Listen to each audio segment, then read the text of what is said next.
Good morning, friends and colleagues. This is the last day of a very intensive week. We have explored the new avenues of conflict resolution, and we have explored what Muhtar Kent calls very aptly the golden triangle. That is the fact that to be effective, you need government, you need civil society, you need business to work together.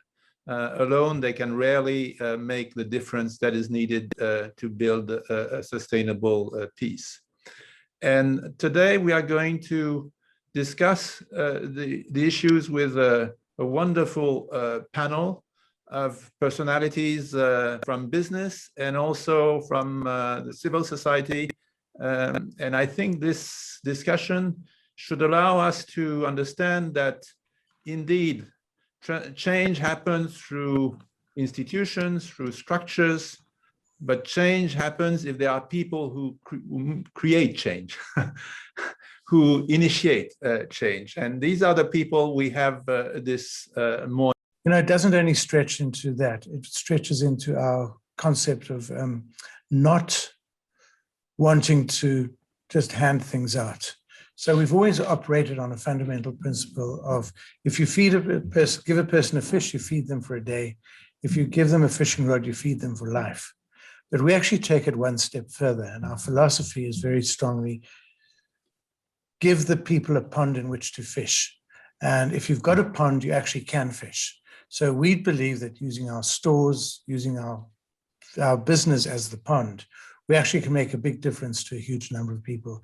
And a lot of that is done through small business and women's empowerment projects to help people create their own infrastructure, to create their own retail, and to get out into the marketplace. And I must say, a lot of that was actually inspired by, for the stuff that I'm doing was inspired by the Coca-Cola company, particularly in Kenya, when Muhtar was running it.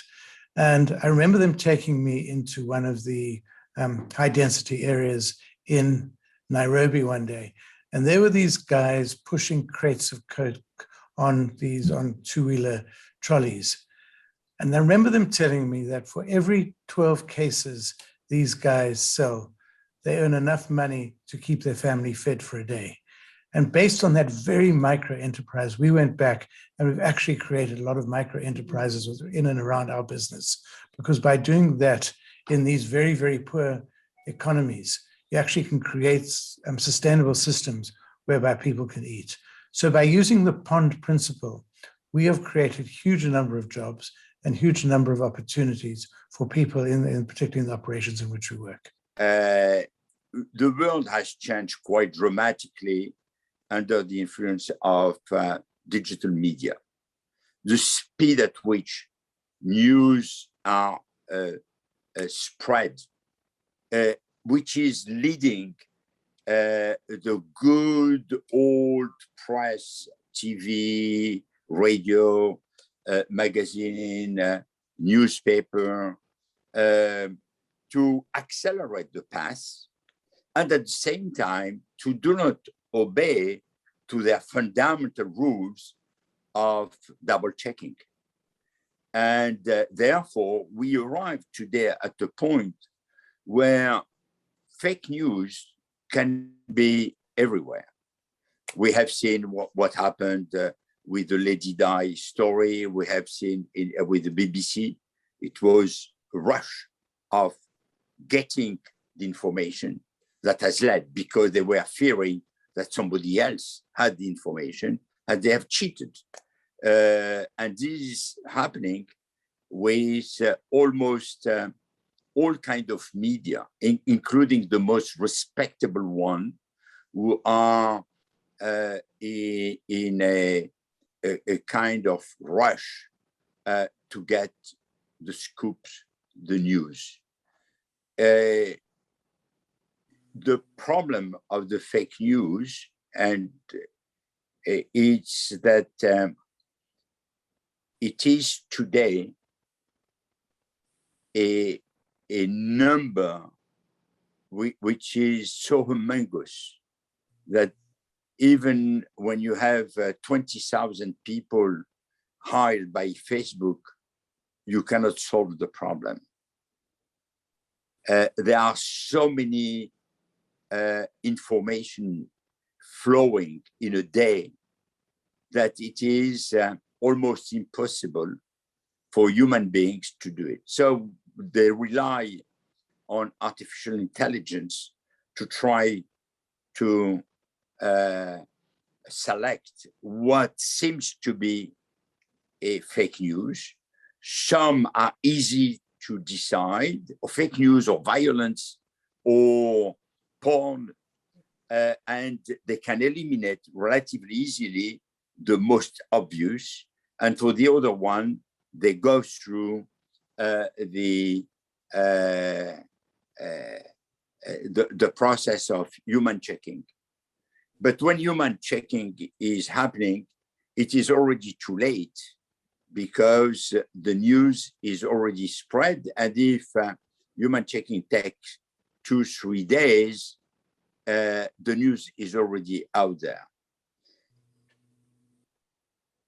The danger is not only the fake news, it is also some biased information, some insidious information regarding racial or religious or hate speech.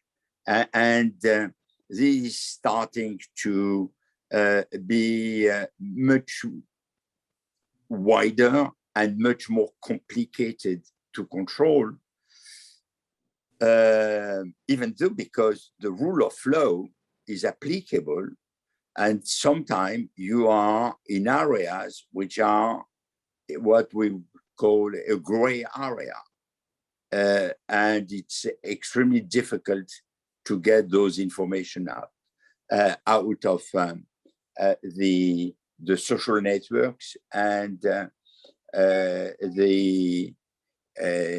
blogs, etc. If you combine all this, it is about, I don't want to be mistaken, but the numbers are moving a little bit. It is about 25 to 30 million messages that are colored by either hate, racism, anti-religion, anti-gay, anti-lesbian, etc. Information a day. So this gives you an idea of how difficult it is to control the content. The most important aspect is not so much the volume, it is also the fact that nowadays there is a kind of lack of credibility or respect for the institutions. The politicians, sometimes the army, sometimes the judges, or everything which has to do with the police institution. So you have a problem, for example, in Minneapolis. It is the police at large in the US which is under fire. And it is also not only the US, but also across the board. People are saying, yes, in my country also there is a problem with the police, etc. So we see a kind of, in French, discredit. People are considering that they cannot trust. The word trust has been used. There is a mistrust of the institutions, mistrust of the information. And funny enough, the young generation, let's say between 18 and 35, trust much more the social networks and a third-party information than what they can get from TV or press. So when you have that kind of situation, navigating through this is extremely complicated, and delivering the right message to the right people with the right level of credibility is extremely complicated. And you need to build first and foremost the credibility of the one who speaks. And that's the reason why it is so important to have a very clear image and to be absolutely clean in your behavior and highly respectful of all the details, because one simple detail in your behavior will be used to create a bad image and to discredit yourself. So if there is some key rules that should be followed, and I will conclude with this because I have been already too long, and please forgive me for that. There are 3 key rules. The first one, if you want to be trustworthy, you need to be true. Don't lie, never. Don't play with the word. Don't say, I didn't inhale because you have smoked some marijuana. You smoked. Yes, it was a mistake, sorry.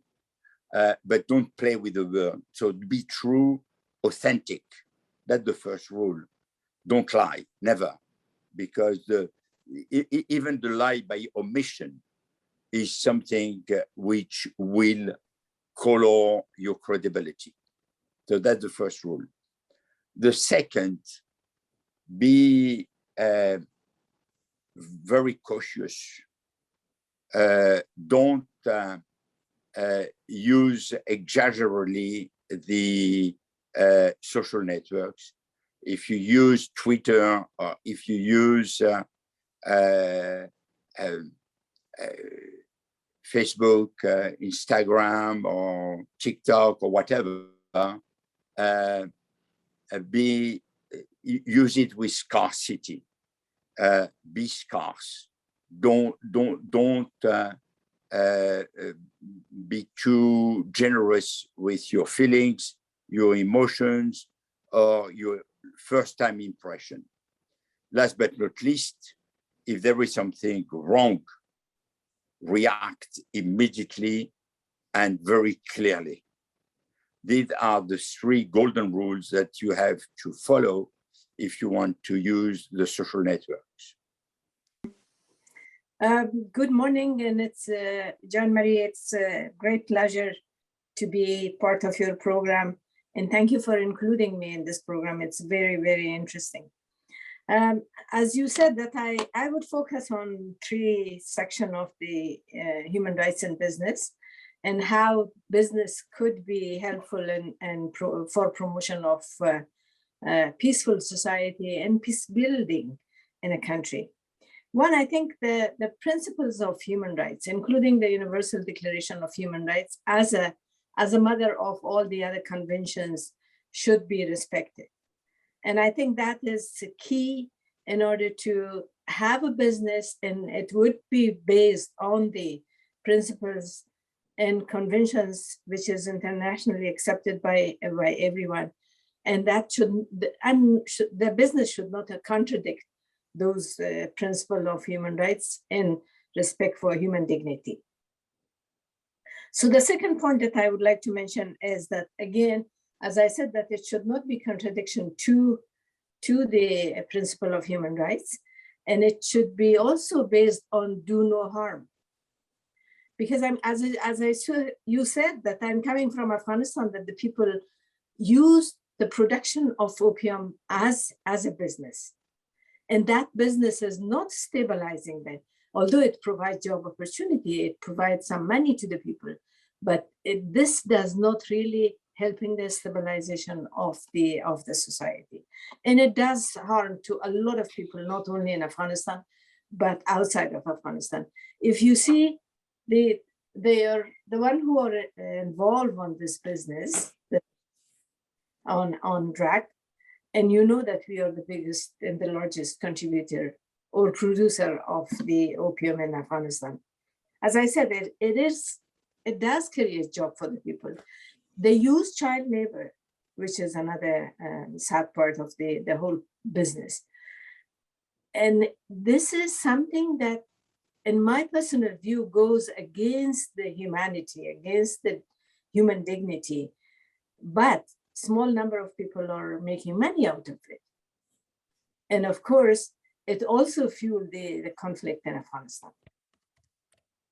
The third point in this section, I would say that when they are business, and when there is a rule of law, and that rule of law for business should be, again, according to the principle of human rights. Otherwise, there's no law like the one we live, and everybody can use the possibility and do whatever they want, including the respect for the association of the laborers.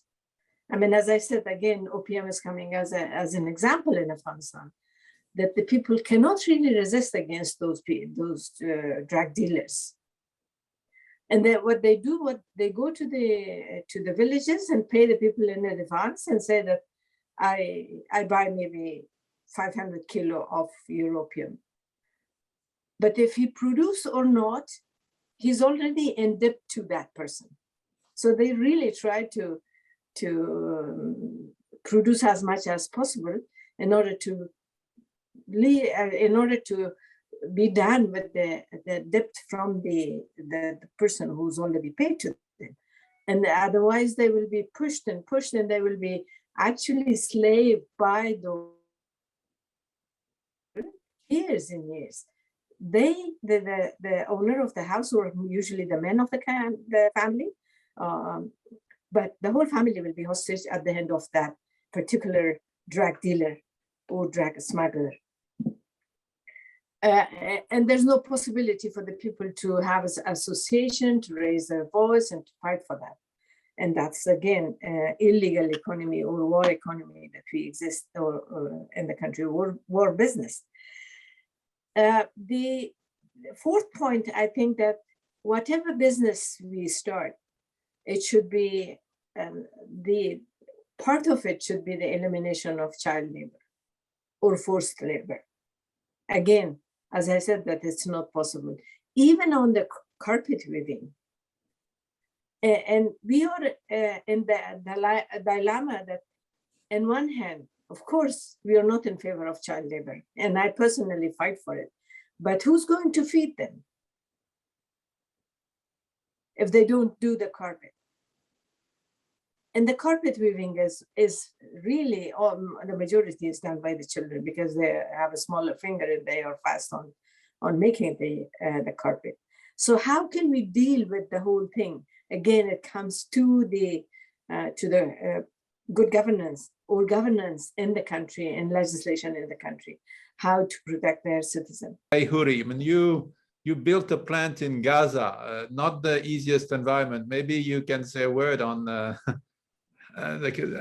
how you approach that.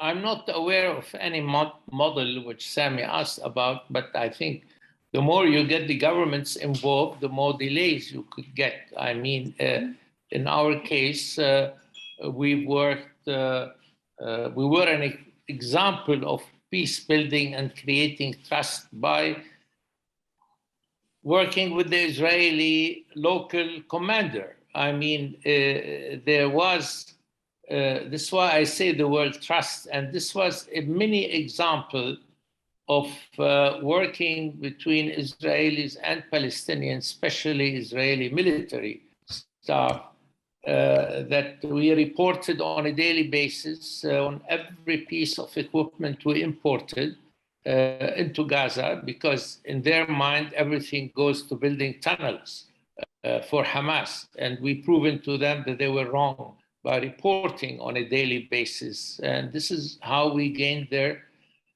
trust, and we work very closely. But this, the golden triangle concept, to translate it into an actual investment, it has proven to be pretty difficult in our context. I mean, simply because, unfortunately, the level of intellect at the government level is not always compatible with the business people level. And this is why, I mean, when the subject arose, I was looking at a partnership has to really built on, Maurice alluded to that, on the truth and so on. And it's a bit of an oxymoron when you're dealing with politicians and the truth, you know, unfortunately. It is quite an oxymoron. And the only thing to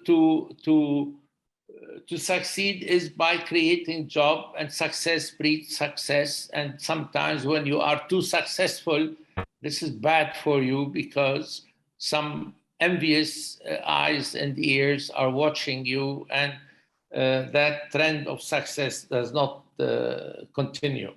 So it's a big challenge, and that's why we're here.